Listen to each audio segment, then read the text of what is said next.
الناس اللي بتقول الفراخ معايا بتبقى زفرة، صينية البطاطس بتبقى زفرة.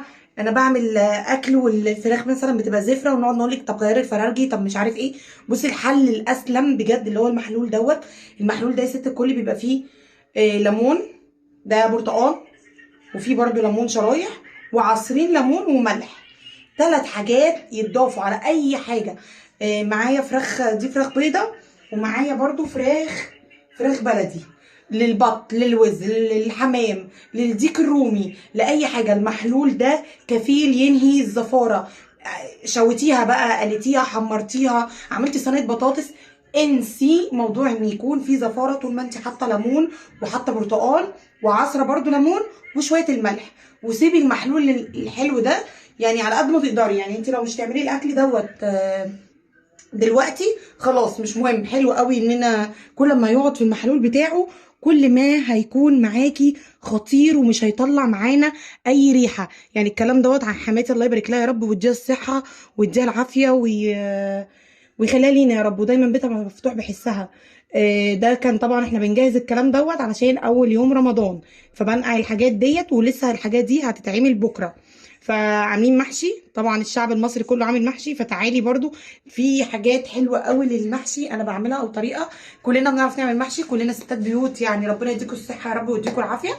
تعالي اوريكي انا بعمل المحشي ازاي، وخدي مني ايه شويه تكات بسيطه، يعني تكات بسيطه خالص. وممكن انت تكوني تعمليها احسن مني، قولي لي برضو على التكات بتاعتك، وانا الحمد لله بقبل النقد وبقبل اي حاجه الناس بتقولها لي. فتعالي نشوف انا بعمله ازاي. نركز كده مع بعض بالصلاة على النبي. اللهم صل وسلم وبارك على حبيبي رسول الله. نسمي الله ونصلي على النبي ونوحد ربنا ونذكر ربنا واحنا بنعمل الاكل. الاكل بيبقى كله خير وبيبقى كله بركه. حطيت حبه زيت حلوين، طبعا احنا مقطعين البصل. قطعي كام بصلايه كده حلو، حسب طريقه، يعني حسب كميه المحشي بتاعتك. وانا حطيت حبه زيت برده حلوين. وخلي بالك انا برده هضيف له معلقه سمنه حلوه.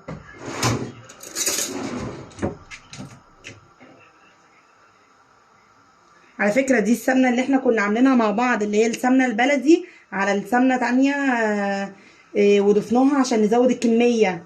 اللي ما شافش الفيديو ده يتفرج عليه، بجد بجد هيفيدك قوي، هيعلي التست معانا وهيدينا طعم الريح، طعم وريحة السمنة البلدي.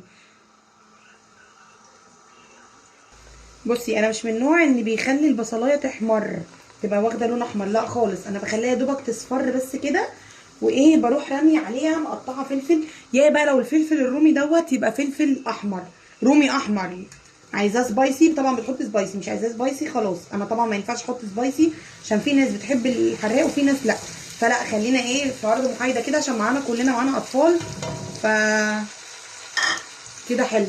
خلينا بالفلفل ده يا دوبك، بس احس ان الفلفل طلع ريحه و وابتدي ارمي البهارات بتاعتي، وتكوني ضاربه الطماطم بتاعتك برده ومجهزاها.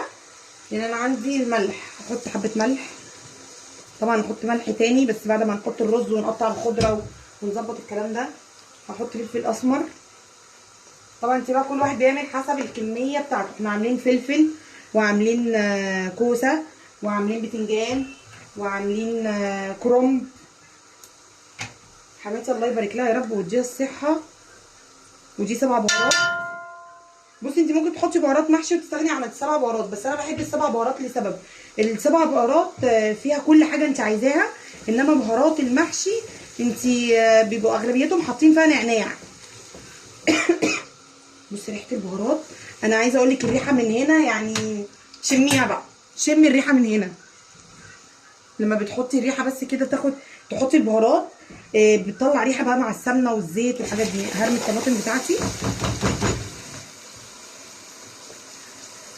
حماتي ضربها لي ومجهزاها لي.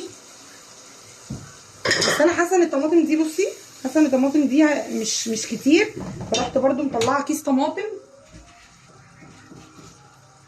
حطيته جنبي. هو ملحقش يفك بس عادي يعني، هيسيح في قلب التخديعه. بصي حمرها، بصي يعني انا عايزه اقول لك حمرا جدا جدا جدا. ده الكيس كمان ظالمها. كنا مصلصينها مع بعض. ارجعي لي الفيديو دوت، بجد ريحتها برده مش قادره اقول لك، ريحتها جميله قوي، ريحه وحمار. كنا ضايفين لها حاجات عشان نعلي برده تستها، وكنا مصفيينها.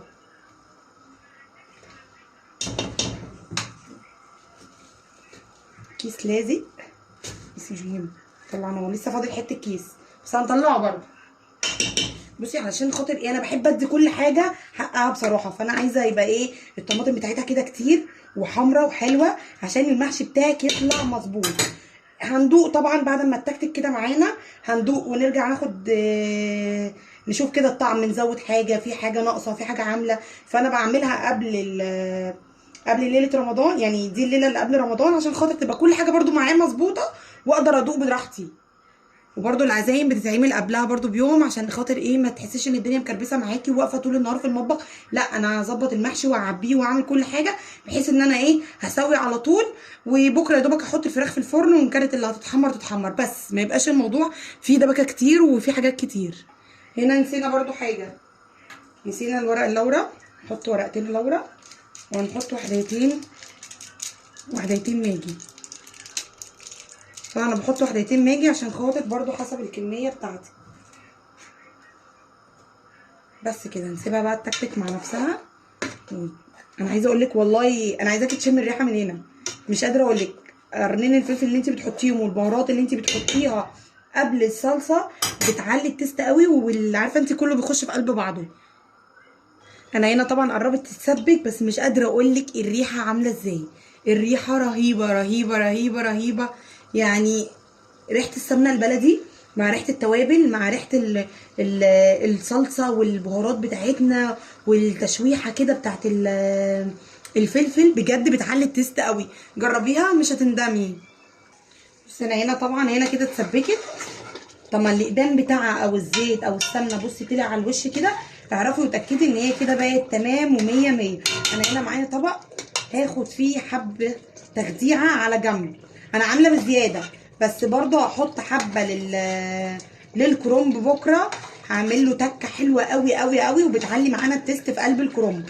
زائد ان انا عامله التخديعه كتير، فيعني احتجت حبه تخديعه ماشي، احتجت حبه رز ماشي، يبقى برضو معايا التخديعه كده ايه على جنب.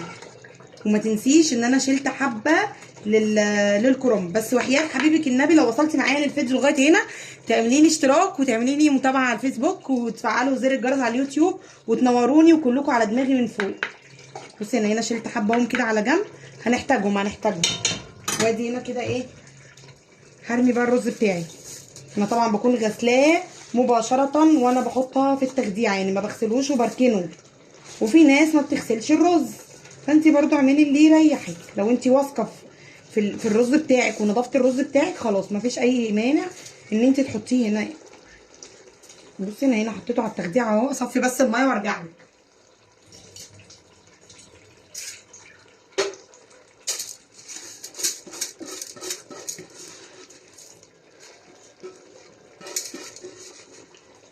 بس كده نديله بس تقليبه. انا هقفل النار دلوقتي، يعني انا مش هسيبه على النار، مش هحط الرز على النار واسيبه، لا انا هقفل النار دلوقتي. بس اللي هو ايه لو في حبه ميه يتشرب بس عشان انا مش عايزه التخديعه تبقى فيها ميه. بصي حمرانها انا مش قادره اقول لك الحمران عامل ازاي، يعني انت اكيد شايفه معايا برضو. وظبطت الملح بتاعه، طبعا بتظبطي الملح بتاعه، بتظبطي ايه ان كان محتاج حبه بهارات بتحطي، محتاج حبه فلفل اسود بتحطي. بس انا هقفل خلاص كده. انا هنا بس فضيته في صينيه طبعا عشان اعرف اقلبه وعلشان يبرد برده عشان لما اجي اعبي. وهنا الخضره بتاعتي طبعا الكوسه والفلفل والبتنجان، وطبعا الفراخ والحاجه هنا نقعهم على جنب ومركونين على جنب، ما تقلقيش مفيش حاجه هتتزفر ولا اي حاجه، واخده بالي كويس قوي. هحطهم دلوقتي في التلاجة. هاخد بس الخضره بتاعتي.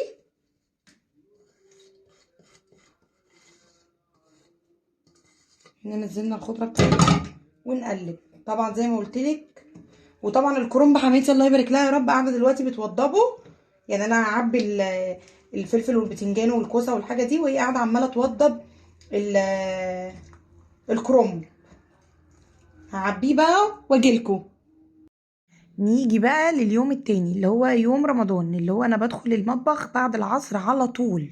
خش المطبخ بعد العصر بتاعك تكوني لميتي شقتك وصحيتي من النوم والدنيا تمام معاكي، مفيش غير الاكل اللي هخش اعمله. بجيب طبعا المحلول اللي انا كنت عاملاه، بس بدي للفراخ اهم حاجه شطفه كده على السريع. بصي هتجيبيها والله مش هتلاقي فيها اي ريحه ولا اي حاجه، بل بالعكس هتشمي ريحه البرتقال وريحه الليمون. هنا معايا حله على النار، حطيت ورق لورا، حطيت حبهان، حطيت فلفل اسود، حطيت واحده ماجي، حطيت 7 بهارات، وحطيت حبه برضو بهارات من اللي هي بتاعت الفراخ، وطماطمايه وجزرايه، بصلايه، فصين 2 توم. فصين 2 توم دول هيعلي معاكي يعني لو في نسبة زفارة 1%، فصين التوم دول هيقضي عليها. زائد برضو ان بيظبط معايا التسوية، وبيخلي الحاجة ما تاخدش وقت على النار. وهنا برضو جبت بصلاية كمان، يعني حسيت البصلاية اللي انا حطاها دي صغنونة، فقلت ازود بصلاية كمان. انا هنا يا ست الكل معايا برضو بصل، ومعايا فلفل الوان، معايا جزر، معايا فلفل اخضر، معايا برضو معايا توم. اللهم صل وسلم وبارك عليك يا حبيبي رسول الله، مش عايزه انسى حاجه. قلنا بصل وطماطم وجزر وفلفل الوان وفلفل اخضر وفصين توم هقطعهم برضو شرايح. بصي هتبقى عالميه، هتبقى ريحتها حلوه قوي وطعمها جميل جميل بجد، يعني مش قادره اقولك. بس لو ما عملتليش لايك ممكن تحطي لي لايك، انا باكد عليكي في اللايك عشان انتوا بتنسوني بصراحه، والحاجات دي بتشجعني والله ان انا انزل فيديوهات. وانا والله بصي لو عندي معلومه، اقل معلومه بقولها لكم، يعني انا عايزاكي الاكل ده يبقى بصي لعبتك كده، تخشي المطبخ تقفلي الدنيا وكله يشكر في اكلك. وانا الحمد لله والف حمد وشكر ليك يا رب، والله كلهم بيقولوا لي تسلم ايديكي. انا بحب اقف بصراحه المطبخ، بحب اتعب، بحب اعمل الاكل، بحب بيتي ده يبقى مليان، بحب الناس تدخله، ما بقولش لا او بتاع، لا نفسي كل الناس والله العظيم تدخله. إيه طبعا ده كانت اول عزومه حماتي عاملاها لنا، فربنا يبارك لها يا رب ويديها الصحه. انا هنا كنت خلاص قطعت الخضار وتبلته، وحطيت برضو ملح، وحطيت فلفل اسمر، وحطيت بهارات فراخ و7 بهارات وحبهان، ورقتين وحدتين 2 قرنفل، وورق رولة. دعكت كل ده، امسكيه دعكيه بايدك كده وظبطي الملح. بصي الملح ده عندي بقى بصي كده بالمحسوس بصراحه، ما بقيمش الملح، بس الحمد لله الحمد لله بيطلع معايا تمام. طبعا كنت الفراخ كانت بتتسلق على النار خلاص، اتسلقت وتمام برضو، نغزي كده فيها السكينه هتلاقيها استوت وبقت مية مية. هنا نيجي بقى للمحشي بتاعنا. حماتي الله يبارك لها يا رب كانت مسكت الورق الكرنب ده، هي اللي لفتهولي. احنا كل ده كنا مجهزينه من امبارح ومخلصين كل ده قبلها بيوم. نيجي لحبه الصلصه اللي انا كنت شايلاهم التخديعه دول، حط لهم حبه زيت، حط لهم بهارات، شويه بهارات محشي كده على الوش، وتعالي يسقي الكلام دوت، وغطي وخليه يبكبك. هتبصي هتشمي احلى محشي، وهتاكلي احلى صباع محشي كده، تحسي ان هو مزيت كده وبيلمع كده ولونه احمر. طبعا كنا غارفين الاكل وغارفين بتنجان وكوسه وكرنب وكله على جنب كده، بس عشان خاطر المكان عندي مش مقضي. كنا محمرين بقى الفراخ البلدي دي، حمرتها. وبصي الفراخ المشويه طالعه تهبل، وكان طعمها جميل. وعملنا طبق سلطه. شكرا.